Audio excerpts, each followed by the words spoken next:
Olá! Como simplificações estragam uma obra? Aplicar simplificações muitas vezes é feito em um projeto, mas isso tem que ser feito com controle adequado, porque se for aplicada uma simplificação que não poderia ser feita, eu posso estragar a minha obra. E aqui entra a questão. Em um projeto, eu tenho que analisar dezenas de variáveis e otimizar elas. E aplicar simplificações no modelo ou na análise facilita o projeto. Só que se eu fizer uma simplificação mal feita, eu posso estragar a obra dependendo de como que eu errei. Quando o engenheiro for aplicar simplificações, ele tem que ter certeza que as simplificações não pioram o modelo. E se elas pioram, onde e quando elas ainda podem ser aplicadas. Porque toda simplificação, bem, ela vai tirar alguma parte da modelagem. E eu vou demonstrar aqui com o princípio de Saint-Venant, que basicamente a regra de Saint-Venant é o quê? Que a maneira que uma carga é aplicada só afeta elementos próximos à aplicação dela. Ou seja, aqui um exemplo claro de Saint-Venant é o quê? Eu tenho um muro de arrimo, mas o muro de arrimo está de 3 metros de altura, tem uma carga máxima de 2 toneladas por metro, 2 vezes 3 dá 6, é um triângulo dividido por 2. Isso tem uma equivalência em alguns casos, dependendo do que eu estou modelando, a uma carga pontual de 3 toneladas. Ok? Agora, um exemplo aqui, tá? De simplificar, né? Eu peguei uma carga, né? Simplifiquei. Agora eu vou demonstrar esses modelos aqui, como que essa modelagem pode ser errado. Primeiro aqui então, esse modelo aqui, ó. É o mesmo modelo tecnicamente. Qual que é a diferença aqui? A diferença é o seguinte, que nos dois casos aqui, ó, as reações que eu vou ter, vocês mesmos têm um momento fletor de 3 toneladas/força-metro, uma força horizontal de 3 toneladas/força-metro.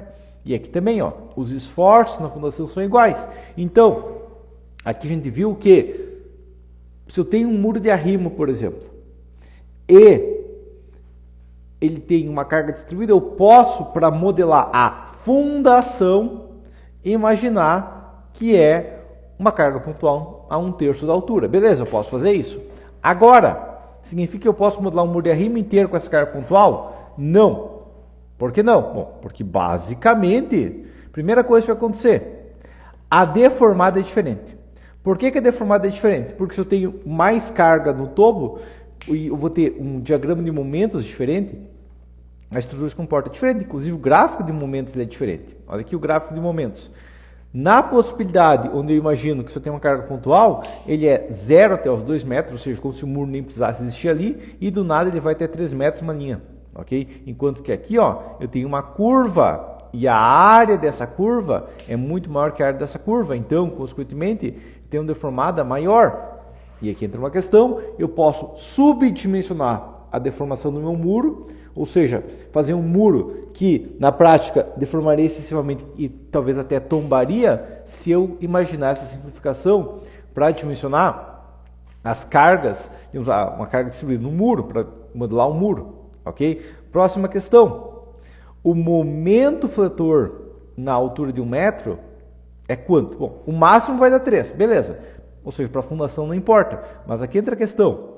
Se eu criar um nó intermediário aqui, o que vai acontecer na estrutura? Bom, o que vai acontecer aqui é o seguinte, ó. Aqui eu vou estar dizendo que o momento é 0, quando na verdade o momento é 0,889. Então, para análise dessa região aqui do muro, eu não posso também considerar. Se eu não vou ter uma armadura contínua de fora a fora, que seria um gasto de dinheiro à toa, eu tenho que considerar a carga distribuída para que a estrutura trabalhe adequadamente, beleza? Isso aqui é uma estrutura isostática. Vamos analisar um outro caso, quem sabe eu tenho um muro que está rotulado, uma parede agora, né? Que está rotulado na base, rotulado no topo. Lembrando que muro e paredes funcionam de maneiras diferentes. Mas a questão é, aqui ó, esse muro aqui. Primeiro eu vou mostrar as reações. Aqui eu tenho uma reação de 1 tonelada, aqui tem a reação de 1 tonelada, beleza? Nesse caso, a reação é igual. Embaixo, eu tenho uma reação de 2 toneladas e aqui eu tenho a reação de 2 toneladas. Então, ok, esse muro também é igual em relação a isso. Tá? Qual que é a diferença? A diferença realmente que eu tenho aqui é o seguinte, novamente carga distribuída, numa barra simples, com a nó intermediário tem uma carga concentrada. Agora, e de restante, funciona igualmente? E aqui entra a questão. Não! O muro biapoiado com uma carga distribuída tem uma deformação de 6 milímetros Já o muro com a carga pontual tem 8,5. Então, nessa hipótese aqui, ó, eu estava subdimensionando a deformação. Agora, nesse caso, estou superdimensionando a deformação. Percebeu que o mesmo erro aplicado para situações diferentes pode gerar um superdimensionamento ou um subdimensionamento? Pois é, agora vou demonstrar outra situação. O momento fletor. Enquanto aqui ó, tem um momento de 0,889, não estava considerando zero, ou seja, estava subdimensionando aqui, ó. Nesse caso, eu tenho um superdimensionamento por causa da carga pontual. Por quê? Porque uma carga distribuída, ela já está, de certa forma, ela está distribuída, ou digamos, literalmente distribuída em uma certa região. Então, até chegar nos apoios, é uma distância menor. Agora, nesse caso aqui, ó, eu vou ter uma carga pontual e real, né? E o momento fletor, que na prática é de 1,1 tona-força-metro, vai ser modulado com 2 tona-força-metro. Então eu vou ter muitas vezes uma peça com o dobro de armadura, ou sei lá, o dobro de inércia necessário, o dobro de W necessário, para suportar o mesmo esforço. Ok? Então, novamente, eu apliquei uma simplificação para os elementos que não fazem parte da região que eu apliquei a simplificação, beleza. Agora, onde eu apliquei a simplificação, o modelo está totalmente errado. Em algumas partes subdimensionado para burro, em outras partes superdimensionado para burro. Ok? Agora, e aqui começa a entrar um problema.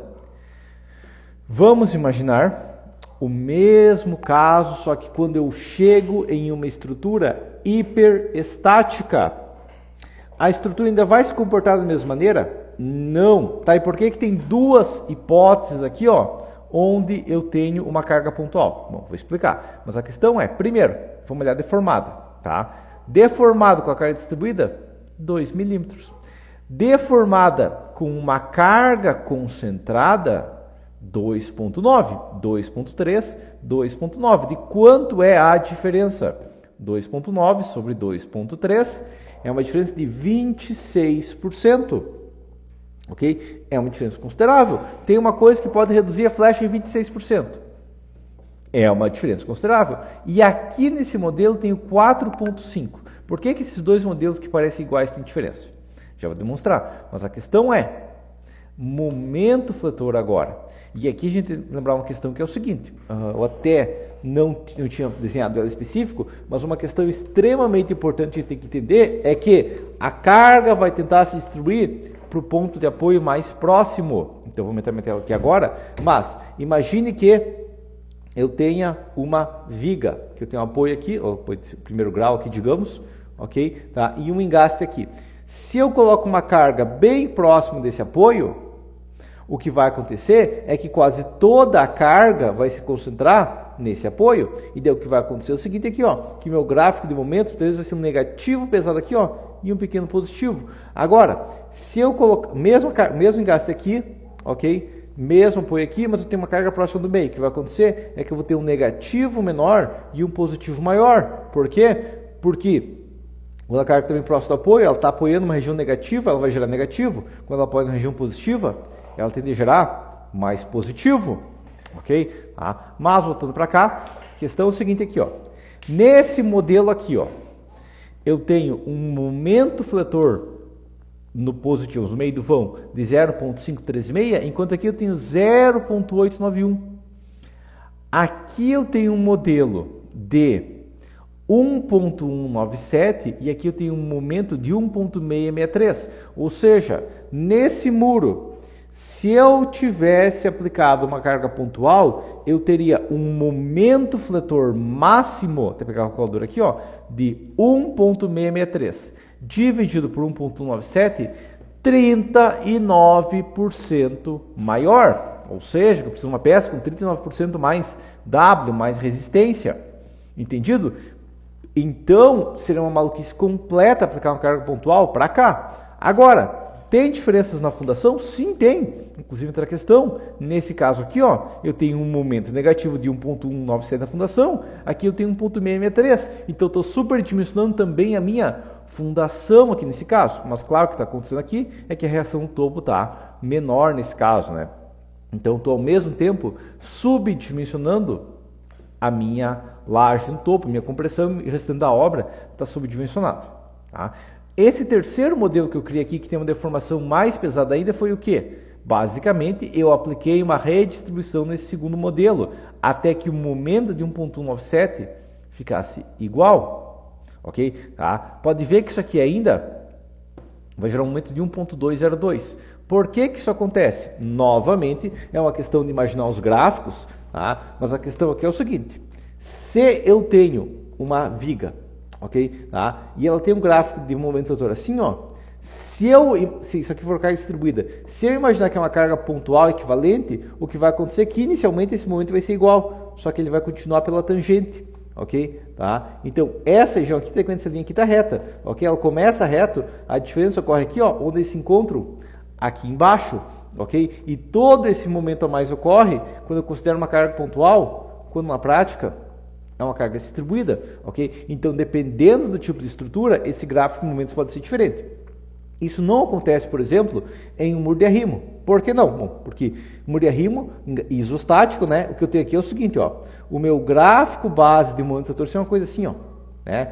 O que vai acontecer aqui é que ele vai começar daqui, ó, só que ele vai continuar numa linha reta, né? Então ele vai continuar essa região aqui e só vai ignorar o que tem acima, ele subdimensiona. Mas, digamos, ele subdimensiona na região menos solicitada. Já aqui numa peça com dois apoios ou hiperestática, ele superdimensiona na região que não deveria estar tão solicitada. Entendido? Aqui eu subdimensiono, mas eu mantenho o máximo. Aqui eu superdimensiono, mas não mantenho o máximo. Eu pioro drasticamente o máximo. Ok? Então, tem que ter muito cuidado com essa situação específica também. Aí, claro, né, para mim ter... Entra a questão, é o mesmo negativo gerado. A deformada vai de 2.3 para 4.5, ou seja, dobra a deformada essa simplificação. Então, muito cuidado em aplicar simplificações. Agora entra a questão, voltando para cá. Esse é o único caso. Ah, o Gilberto encontrou um caso na história da humanidade que ocorre isso. Não. O mesmo problema ocorre em vários outros casos. Simplificações como diafragma rígido ou modelagem de sobrados em softwares prediais ou várias outras simplificações podem gerar efeitos errados. A questão é saber quando esses efeitos são problemáticos. Como eu mostro no vídeo abaixo, nesse vídeo aqui de seu software subdimensiona pé direito duplo, que é um erro bem grave que softwares cometem por aplicar um princípio similar. Tá? E um engenheiro deve saber as simplificações que o software dele usa e quais erros podem ser cometidos ao aplicar essas simplificações. Inclusive, tem o curso do professor Lucas Ramires, do canal Estrutura Segura, onde basicamente o curso dele inteiro é erros que os softwares cometem. E daí o curso tem 2 ou 3 aulas, mais de 150 erros, ok? Tá? Então não é o Gilberto achou um erro que ocorre uma simplificação, não, tem muitos erros. Agora tem uma resposta que você vai ter, é muito fácil, simplificação pode gerar problema, é bem simples, eu não vou aplicar a simplificação. Essa ideia até faz sentido até você realmente analisar o que você está sugerindo na prática. Bom, primeira questão é, todo software faz simplificações. Imagina dimensionar um prédio sem aplicar a hipótese de diafragma rígido nas lajes. Isso exigiria que você dimensionasse todas as lajes na compressão ou na tração. Isso exigiria verificar a distribuição de cargas da laje com uma mega treliça, uma mega grelha e tudo mais, nem poderia usar treliça, ok? Tá? Imagina calcular a flecha por Timochenko ao invés de calcular por Bernoulli. Se você não sabe essa diferença, você não entende bem a teoria de vigas ainda e tudo mais, mas a questão é uma simplificação que a gente aplica aqui para baixo, deformações chega muito próximo do resultado, mas é uma simplificação. Ok? Os softwares aplicam isso. Aquele cálculo de flecha de PL na quarta sobre 384 EI ou sobre qualquer outro coeficiente, mas sobre EI é uma simplificação do Bernoulli. Não pode ser aplicado isso pela regra de Timochenko, porque Timochenko, na teoria dele, mostra que isso aqui está errado pelo cisalhamento da alma. Mas a gente aplica. Por quê? Porque deformações baixas é bem próximo do resultado. Grelhas com espaçamento fixo. Eu tenho um software, eu vou usar uma laje maciça, eu uso uma grelha. Eu posso escolher usar grelha de 50, de 25, de 40, de 10, o que eu quiser. Tá, mas a grelha é uma simplificação que você acha que uma região, você pega toda uma região de laje e funciona só com um ponto, ok? Tá? Ou até mesmo uma malha de elementos finitos é uma simplificação. Tá? E ignorar isso geraria equações extremamente complexas. Eu teria que modelar toda a estrutura como um elemento sólido, efetivo realmente, e ser extremamente complexo. Até mesmo a ideia, aqui eu tenho uma viga, é só concreto ali e tudo mais, é só aço e tudo mais. A gente simplifica que aquela região é uma viga, ok? Mas na prática isso é uma simplificação que a gente está aplicando, ok? Então, muito cuidado de achar que você pode não aplicar simplificações. E a outra questão é que simplificações bem aplicadas melhoram a obra, porque uma simplificação simplifica. Quanto mais simples for o modelo, mais você consegue controlar e otimizar aquele modelo. Se você tem um modelo com 500 variáveis, você vai levar, primeiro, dias para lançar aquele modelo, e corrigir e entender o que está acontecendo nele. Agora, se eu puder simplificar esse modelo em vários elementos ou reduzir a complexidade do modelo, muitas vezes você consegue gerar simplificações pesadas que vão facilitar entender e otimizar a obra. Por quê? Porque quanto mais completo o seu modelo, mais complexo o seu modelo. Vou até escrever isso aqui, tá? Quanto mais completo o modelo, mais complexo o modelo, ok? E isso é uma questão que, se eu for ignorar complexidade, se eu for fazer, não me importa ser complexo, adivinha só, eu vou ter uma estrutura extremamente difícil de ser analisada e planejada e otimizada, ok? O que é que eu faço aí? Bom, verifique todas as simplificações que você aplica no seu projeto, que seu software mágico que dimensiona tudo certo e nunca comete erros, utiliza. E quando que essas simplificações são viáveis ou inviáveis. Estude outras simplificações, porque tem simplificações que os softwares não aplicam, mas você pode aplicar. E quando elas podem ser utilizadas. E também quando elas não podem ser jamais utilizadas. Aplique essas simplificações para otimizar, mas compare modelos com e sem as simplificações. E estude por qual motivo essas diferenças de simplificações acontecem. Então, essas diferenças nas simplificações acontecem. Okay? E entenda que muitas vezes uma simplificação pode ser utilizada para dimensionar alguns elementos, mas não pode ser utilizada para dimensionar outros. E como é o caso que eu tinha falado aqui, quando a estrutura é isostática, eu posso analisar a fundação, as reações na laje e tudo mais tranquilamente com aquela carga pontual. Mas a mesma verificação eu não posso fazer para dimensionar o pilar desse muro de arrimo, essa parede de contenção, ok? Então entenda que muitas vezes eu vou ter uma aplicação que eu posso utilizar uma simplificação para dimensionar alguns elementos, mas outros elementos não. Ok? Esse é um caso onde, se eu tentar fazer um modelo completo, eu vou estar deixando a obra mais complexa de graça, porque quando eu for dimensionar a laje, quando eu for dimensionar a fundação, quando eu for dimensionar todos os outros elementos da obra, eu posso imaginar aquela carga distribuída como um apoio, mas não quando eu for dimensionar a parede ou o muro. Entendeu a situação? Pois é. Então, isso tem que planejar antes de tentar fazer um modelo complexo oficial da obra inteira. Ok? Tá? E por questão final marketing, dentro dos meus cursos eu demonstro justamente quando e como aplicar simplificações corretamente e quando e como aplicá-lo de maneira errada pode gerar erros graves, como controlar essas simplificações e como desativar ou ativar, como imaginar uma estrutura com ou sem simplificações. Eu também demonstro como utilizar múltiplos modelos para maior qualidade de projeto, porque existe uma teoria oficial que você vê por aí, que você vai dimensionar uma estrutura, você tem que fazer um modelo da obra.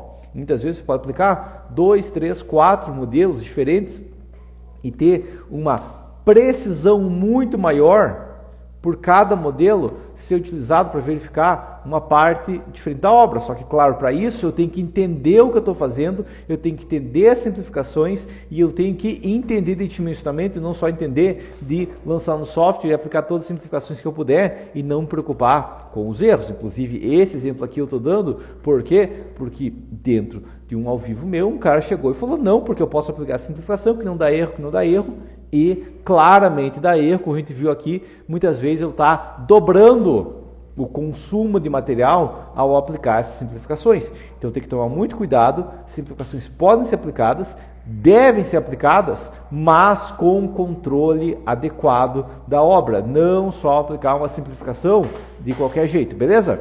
Mas por enquanto seria isso.